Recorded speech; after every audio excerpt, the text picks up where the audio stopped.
పనులు ఎట్టా ఉన్నాయి ఇప్పుడు? పనులు బాగానే ఉన్నాయి. గతంలో బాగున్నాయి, ఇప్పుడు బాగున్నాయి పనులు? గతంలో కూడా బాగానే ఉన్నాయి, ఇప్పుడు కూడా బాగానే ఉన్నాయి. పనులకి ఏం లేదు, చేసుకునేవాడికి చేసుకున్నట్లే ఆ. ఉంది. ఏమో పనులు లేవు, పనులు తక్కువ ఉంటున్నాయని చెప్పంటున్నారు. పనులు మాక్సిమం తక్కువ అంటే ఫస్ట్ లో ఇసుక టైట్ అయింది కదండి, అప్పుడు పనులు తక్కువ. బిల్డర్స్ కి వాళ్ళకి వీళ్ళకి వెళ్తామే కానీ మామూలు పబ్లిక్ అవ్వలేదుగా ఇసుక. ఉమ్. అందువల్ల బాగానే ఉన్నాయి. ఉమ్. ఇప్పుడు బాగున్నాయి. ఇసుక ఎంత నడుస్తుంది ఇప్పుడు? 2000 లోపల. ఎంత? 2000. 2000 అంటే ఫ్రీ ఇసుక అన్నారు కదా, 2000 ఏంటి మరి? టాటర్ ఛార్జీ అవి వేసి ట్రాన్స్పోర్టేషన్ ఛార్జ్ ట్రాన్స్పోర్టేషన్ ఛార్జెస్ ఉన్నాయి కదండి, దానివల్ల. దాని ద్వారా అంటే ఫ్రీగానే ఇస్తున్నట్టు. మరి డ్రైవర్ ఈ ఇసుక అక్కడ కౌరీలో తీసుకుంటాం ఫ్రీ ఉంటదేమో గానీ, అక్కడ నుండి డాక్టర్కి దీనికి ఆయిల్ గానీ 2000 గ్యారంటీగా. రెండు ఒక్కొక్క చోట దూరాన్ని బట్టి వారాన్ని బట్టి ఉంటది రేటు, దాన్ని అలా చేస్తున్నారు. అమరావతి ప్రాంతం కదా ఇది, మొత్తం కూడా రాజధాని ప్రాంతము. ఇప్పుడు రాజధాని ప్రాంతంలో పనులు ఎలా జరుగుతున్నాయి? పర్వాలా నడుస్తున్నాయి. పూర్తి స్థాయిలో స్టార్ట్ అయినట్టేనా, లేకపోతే ఇంకా స్టార్ట్ అవ్వలేదా? పూర్తిగా ఏం అవ్వలేదండి, సంవత్సరం అయినా కానీ పూర్తిగా ఏం లేదు. ఉన్నవాడికి ఉంది పని, లేనివాడికి లేనట్లే ఉంది. లేదు నా గడుగు నిండిందని చెప్తున్నాం కదా, అలాగే ఉంది. 3 ఏళ్లలో అయిద్దా మరి అమరావతి? చేస్తానంటున్నాడుగా బాబు గారు, చేస్తే అవుద్ది.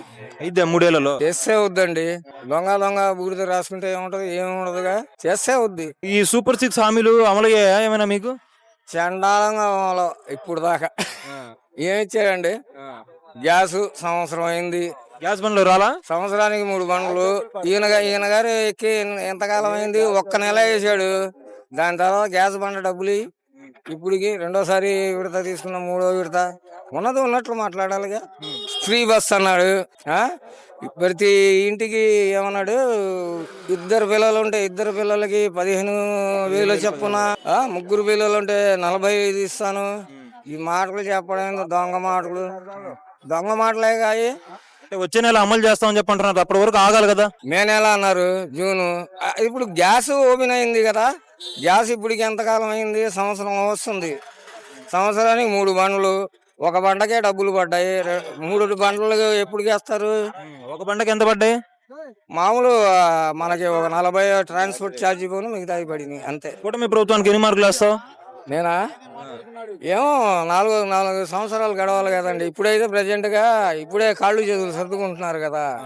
సర్దుకున్న తర్వాత దాన్ని బట్టి ఫ్యూచర్ లో బాగుంది అనుకోండి, మళ్ళీ ఆయనే గెలవచ్చేమో. లేకపోతే జగన్ అన్నకి పట్టినకైతే చంద్రబాబు నాయుడు అన్నకు కూడా పట్టుద్ది. అది అంటే 11 పడిపోతారు ఆయన కూడా. అంతేగా, జనాలు చెప్పింది చేయకపోతే జనాలు వేసేటప్పుడు ఆలోచించారు. జనాలు పిచ్చోళ్ళు ఏం కాదు, చూస్తారు ఒకసారి అంతే. జగన్ మళ్ళీ గెలిచే అవకాశం ఉందా? అది ఎలా చెప్తారండి?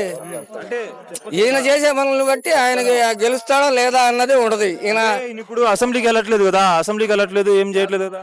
చంద్రబాబు నాయుడు గారు కూడా కొన్ని రోజులు వెళ్ళలేదు కదండి. ఈయన స్టార్టింగ్ నుంచే పోలేదు కదా. ఏం స్టార్టింగ్ నుండి పోలేదు, ఈయనకి మాట్లాడటానికి కూడా సీట్లు రాలేదుగా. సీట్లు వస్తేనే మాట్లాడతారా? మరి వస్తేనే మాట్లాడేది. మరి పవన్ కళ్యాణ్కి ఏం రాలేదు, 5 ఏళ్ళు మాట్లాడాడు కదా ఆయన. మాట్లాడేవాళ్ళు మాట్లాడతారు, దమ్ము ఉన్నోళ్ళు మాట్లాడుకుంటారు, దమ్ము లేని వాళ్ళు ఏం చేస్తారు, సైలెంట్ గా ఉంటారు. అంటే జగన్ దమ్ము లేదా? దమ్ము ఎందుకు లేదు? మరి ఇప్పుడు నువ్వు చెప్పేది అలానే ఉంది. అలా కాదుగా, బయటికి వచ్చి మాట్లాడతాం వేరే, కడుగులో పెట్టుకుని మాట్లాడతాం వేరేగా ఉంటాయి. జగన్ అరెస్ట్ చేస్తామని చెప్పంటున్నా, అరెస్ట్ చేస్తారంటావా? ఏమో మనకు తెలియదు. తెలీదా?